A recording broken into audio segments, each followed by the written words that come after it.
Nazeen, welcome back. Ismail, moving forward, elections होंगे नहीं होंगे. Let's assume कि होंगे. How do you see your party's position there? Do you... elections तो ज़रूर होंगे इंशाल्लाह, और हम समझते हैं कि बहुत बड़ी तब्दीली इस दफ़ा इलेक्शंस के ज़रिए आएगी इस मुल्क के अंदर। क्योंकि देखें, जो हमारा सबसे बड़ा एक बात थी वो सुप्रीम कोर्ट ने मानी और लिस्टें रिवाइज़ करनी शुरू की हैं। 3.5 करोड़ वोट जाली निकले हैं, ठीक है। और आपको ये अगर पता होगा, आपको आपके मैं लोग जो देख रहे हैं ये उनके लिए बताना चाहता हूँ कि टोटल वोट जिसके ऊपर पीपल्स पार्टी आज पाकिस्तान के ऊपर गवर्न कर रही है पाकिस्तान को, वो 80 लाख है, राइट। 80 लाख वोट के ऊपर आपको मुल्क मिल जाता है। तो 3.5 करोड़ वोट उसमें से जाली था, जो टोटल कास्टेड वोट है। तो कहानी तो यहीं ख़त्म हो जाती है आपकी। उसके बाद ये 3.5 करोड़ वोट जो जाली था ये निकला है, और 4 करोड़ यंगस्टर्स का वोट रजिस्टर हो रहा है जो 18 एंड अबव, यू नो। तो वो हम समझते हैं कि वो वोटर हमारा है, वो यूथ जो है that belongs to Tehreek Insaf. और सारे सर्विस भी ये शो कर रहे हैं कि Tehreek Insaf is on the rise because of this. क्योंकि जो यूथ ने रिस्पॉन्ड किया तहरीक इंसाफ को इस बार, जो जोश और जज्बा यूथ ने दिखाया है, इस तरह यूथ मैं नहीं समझता किसी जमात के पीछे कभी खड़ी हुई है। अगर कोई इन्होंने बहुत बड़ी धांधली ना की और फ्री एंड फेयर इलेक्शन हो गए, जो हम समझते हैं कि अब इनको कराने पड़ेंगे because they are under tremendous pressure from the people of Pakistan, nobody else. तो ये इंशाल्लाह this will be a U turn for this country. और ये तब्दीली तहरीक इंसाफ के थ्रू ही अल्लाह ने लिखी है। और ये इंशाल्लाह हमारे पास जो फ्यूचर प्लान्स हैं मुल्क को चलाने के, गवर्न करने के, जो पॉलिसीज़ हम इस वक्त दे रहे हैं, कोई जमात ने आज तक 20-20 साल पुरानी जमातें हो गई, 40-40 साल पुरानी जमातें हैं पीपल्स पार्टी टाइप, इन्होंने कभी कोई पॉलिसी नहीं दी ला के। हम सारी पॉलिसीज सामने रख रहे हैं, इनके टेबल पे फेंक रहे हैं कि भाई आपको अगर इसमें कोई प्रॉब्लम नज़र आ रही है तो आप क्रिटिसाइज़ करें, हमें बताएं कोई चीज़। नोबडी हैज़ रेड इट, कोई उनको पॉइंट उसके अंदर मिल नहीं रहा है। सारे टीवी शोज़ के ऊपर बैठ के बिला वजह क्रिटिसाइज़ करते हैं, जी फैंटेसी वर्ल्ड की पॉलिसी है। भाई आपको क्या चीज़ फैंटेसी वर्ल्ड की लग रही है कि अगर हम आपसे कह रहे हैं कि हम गवर्नर हाउस को ख़त्म कर देंगे और we'll make it a public place, it may be a fantasy to you, it is reality for us, this is what we stand for. हम अगर अपने खर्चे कट डाउन नहीं करेंगे, हम अफवाज पाकिस्तान को कैसे कहेंगे कि आप अपने खर्चे कट डाउन करें। देखिए ना, मैं और आप अगर पार्टनर हैं एक चीज़ के अंदर, और मैं तो मर्सिडीज चला रहा हूँ और आपको मैं कह रहा हूँ कि अपनी कोरोला भी बेच दें और आप वेस्पा पे आ जाएं, तो हाउ इज़ दैट पॉसिबल? आप मुझे बोलेंगे तुम क्या कर रहे हो, यू नो। सिम्बॉलिक सारी चीज़ें भी आपको करनी पड़ेंगी, रियलिस्टिक चेंजेस आपको लानी पड़ेंगी, अपने मिनिस्टर्स को आपने संभालना पड़ेगा। MNA MPs को जो डेवलपमेंट के नाम पे फ़ंड दिया जाता है, मैं समझता हूँ कि ये एक रिश्वत है जो अनअकाउंटेड फॉर होती है। 5 करोड़ इसको, 10 करोड़ उसको, वो अपने हल्के में क्या काम करेगा? भाई आप डेवोल्यूशन ऑफ पावर पे यकीन रखते हैं, आप लाएँ यूसी नाजिम तक डेवलपमेंट वर्क लाएँ, उसको अथॉरिटी दें, उसको खर्चे का पैसा दें, उसको इख्तियारात दें।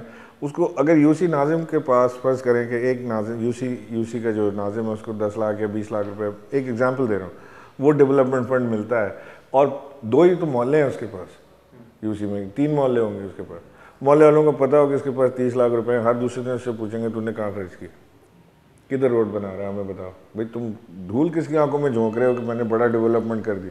जितना बड़ा एरिया, सिंगल आदमी, उतनी बड़ी करप्शन। तो वो अगर पाकिस्तान में जो अभी जो एज थिंग स्टैंड टुडे अगर हम देखें तो ट्रेडिशनली तो वोटिंग का पैटर्न ऐसा नहीं हुआ है एज जैसे आपने डिस्क्राइब किया है। वोट जो पढ़ते हैं वो एसेंशली बाय एंड लार्ज ज़बान की बुनियाद पर पढ़ते हैं, ठीक है ना। Each province has a party of its own और वोट उसी हिसाब से पढ़ते हैं। तो what you saying is a total antithesis of that कि पर्सनालिटी के ऊपर एज सच नहीं, मतलब पॉलिसी के ऊपर वोट पड़ेगा। तो don't you think that's like a quantum shift in the Pakistani? मैं समझ रहा हूँ कि ये बिल्कुल विजिबल है और हमें तो साफ नज़र आ रहा है। मैं कोई आपको बायस ओपिनियन नहीं दे रहा, लेकिन हमें बिल्कुल साफ नज़र आ रहा है कि इस वक्त लोगों की उम्मीद सिर्फ तहरीक इंसाफ से, यानी अगर खुदा न खास्ता तहरीक इंसाफ को डिफीट हुई तो लोगों की उम्मीद तब्दीली की टूट जाएगी इस मुल्क से।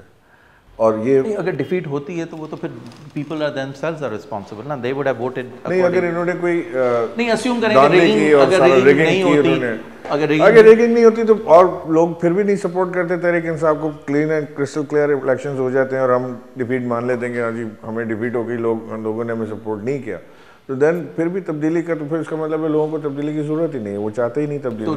बिकॉज देखें, मैं अक्सर एक चीज़ पूछता हूँ कि एक ऐसे नारा मारते हैं लोग हमारी पार्टी में, कौन बचाएगा पाकिस्तान, तो सारे चीखते हैं इमरान खान इमरान खान। मुझे बताएं कि इसी नारे को हम लगाते हैं, कौन बचाएगा पाकिस्तान, आसिफ जरदारी। साउंड्स फनी है, क्या हो गया, पागल हो गए हो क्या? बट देन अगेन वो अनटेस्टेड, तो you still give certain amount of. देखिए अनटेस्टेड भी एक हद तक आप कह सकते हैं। मतलब जब आसिफ जरदारी आया था तो everyone voted for him. No, unanimously elect हुए ना प्रेसिडेंट। नहीं, यूनानिमस तो नहीं हुए, लेकिन वो तो एक पर्चा दिखा के इलेक्ट हो गए ना कि जी ये बीबी मुझे बीबी शहीद, नहीं, वो तो चलो पार्टी की, वो पर्चा बीबी शहीद मेरे नाम दे जाती तो मैं बना होता प्रेसिडेंट पाकिस्तान का। आपको कोई डाउट है इसमें? हाँ पॉसिबल। वो खत्म बात। वो मतलब आसिफ अली जरदारी की पर्सनालिटी तो कुछ नहीं थी। वो उधर वो मियाँ साहब जो हैं वो क्या नाम है, जनरल ज़ियाउल की गोद में पल के जवान हुए, वो उधर से वहाँ पहले आपको याद होगा ज़ियाउल जब मरे थे। Every politician in Pakistan has grown, has some नहीं, I'm those who are in power. I mean historically, I mean ऐसे तो जुल्फ़िकार अली भुट्टो भी 11 साल फौज की नौकरी कर जुल्फ़िकार अली भुट्टो PPP बने ना, उससे पहले तो नहीं थे वो भी। टिल वो एंड में वही आ जाता है जॉब सिक्योरिटी वाली बात, जहाँ नौकरी आपकी चली जाती है आपको जमहूरियत भी याद आ जाती है। Isn't that what happened? ठीक है ना, you're happy being foreign minister, you're happy being you know all things, लेकिन deputy prime minister etc. लेकिन जब नौकरी जब चली जाती है आपको फिर जमहूरियत आ जाती है। तो जमहूरियत चली जाती है तो नौकरी। In a way the फौज has been a hatchery for our politicians also. Well you can say that. Most of फौज में से निकले, मतलब सभी को एक तरीके से किसी ना किसी तरीके से फौज में से होकर आए हैं। बिल्कुल होकर, तो मतलब वो रास्ता GHQ का जो है, पार्लियामेंट इस्लामाबाद का जो है वो GHQ के जरिए ही है। You have to cut through there. हाँ, लेकिन देखिए और आप लोगों के ऊपर भी यही इल्जाम है कि you been supported by the establishment. ये इल्जाम ही है हमारे, ना हमसे कभी एस्टैब्लिशमेंट ने राब्ता किया ना obviously you are going to admit that, but let me tell you what, public perception तो यही है ना। एस्टैब्लिशमेंट की तवक्कुआत पे पूरा उतर ही नहीं सकते। उनको आप जो आपकी ब्यूरोक्रेसी है उसको आपसे क्या चाहिए? उनको फ्री हैंड चाहिए कि मुझे पोस्ट कर दो, मेरे से पैसे ले लो, आंख बंद करो, let me rip this country off. यही है ना, मोस्टली ब्यूरोक्रेट्स का यही हाल है। आपके इदारों तबाह हो गए। कोई यानी अब तो मैं कहता हूँ कि पहले तो इदारे अप फॉर सेल थे, तो Pakistan is up for sale. You tell me what you want to do, और दुकानें खुली हैं, जाके खरीद लें जो खरीदना है। दुनिया का निजाम ही है ना, हर चीज दुनिया का निजाम नहीं है सर, हर चीज की कीमत है। दुनिया का निजाम नहीं है। आप हम जितनी भी गालियाँ अमेरिका को देते रहे, लेकिन अमेरिका में सिस्टम बहुत अच्छा है। ये तो है, मतलब but you know again system जो चल रहा है वहाँ पे it's been there for a very very long time. But again वो लीडरशिप का फर्क आता है। They had very honest leadership के फर्क से आप देख लें। देखिए फॉरगेट अबाउट, मैं एक मिनट के लिए चलें जमहूरियत को भूल जाएं। सिंगापुर का क्या हाल था ली कुआन यू से पहले? It was Malaysia actually then. Lee Kuan Yew was नहीं, सिंगापुर जब मलेशिया से आज़ाद हुआ है तो it was Singapore. तो सिंगापुर हुआ ना। सिंगापुर ने क्या हाल था उनका?